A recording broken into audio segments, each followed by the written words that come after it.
श्रीमद् भगवद गीता अध्याय 5 श्लोक 2। श्री भगवान उवाच संन्यासः कर्मयोगश्चनिश्रेयसक्रावुभौ तयोस्तु कर्म संन्यासात् कर्मयोगो विशिष्यते। પૂર્ણ પુરુષોત્તમ ભગવાન બોલ્યા, કર્મ સંન્યાસ કર્મોનો પરિત્યાગ તેમજ કર્મયોગ ભક્તિયુક્ત કર્મ આ બંને માર્ગ પરમ લક્ષ્ય તરફ દોરી જાય છે, પરંતુ કર્મ સંન્યાસ કરતાં કર્મયોગ અધિક શ્રેષ્ઠ છે। આ શ્લોકમાં શ્રીકૃષ્ણ કર્મ સંન્યાસ તેમજ કર્મયોગની તુલના કરે છે। આ અતિ ગહન શ્લોક છે, તેથી તેનો એક સમયે એક શબ્દ આપણે સમજીએ। કર્મયોગી તે છે જે આધ્યાત્મિક તેમજ સામાજિક બંને પ્રકારના ઉત્તરદાયિત્વનું પાલન કરે છે। સામાજિક ઉત્તરદાયિત્વનું પાલન શરીરથી કરે છે, જ્યારે મન ભગવાનમાં અનુરક્ત રહે છે। જગતગુરુ કૃપાળુજી મહારાજ કહે છે, सोचो मन यह कर्म मम सब लखत हरि गुरु प्यारे साधन भक्ति तत्व। प्रिय साधक, सदा चिक्कार करो के तमारा सर्व कर्म हरि अने गुरु जोवे छे। आ कर्मयोगनी साधना छे, जेना द्वारा आपणे स्वयने धीरे धीरे शारीरिक चेतनामांथी आध्यात्मिक चेतना तरफ उन्नत करीए छीए।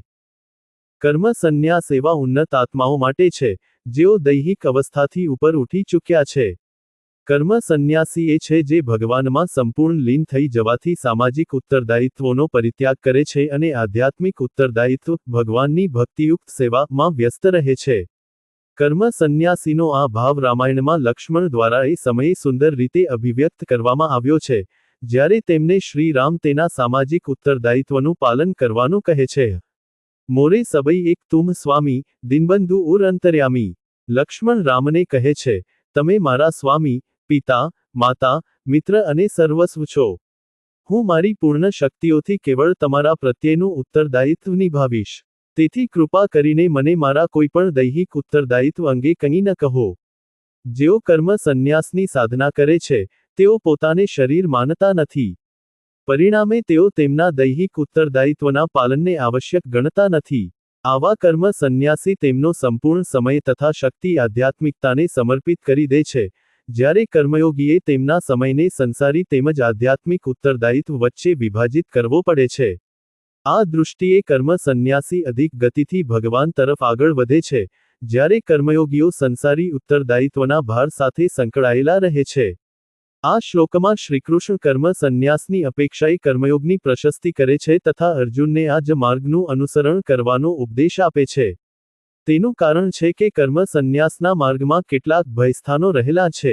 જો તેઓ પોતાના ઉત્તરદાયિત્વોનો ત્યાગ કરીને મનને ભગવાનમાં અનુરક્ત કરી શકે નહીં તો તેઓ અહીં કે તહીં ક્યાંયના રહેતા નથી।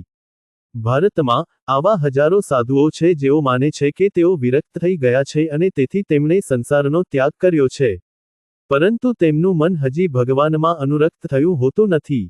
પરિણામે તેઓ આધ્યાત્મિક માર્ગના દિવ્ય આનંદની અનુભૂતિ કરી શકતા નથી। તેથી સાધકો જેવા ભગવા વસ્ત્રો ધારણ કરીને તેઓ ચરસ ગાંજાનું સેવન વગેરે જેવા પાપયુક્ત દુષ્કર્મોમાં લિપ્ત થઈ જાય છે।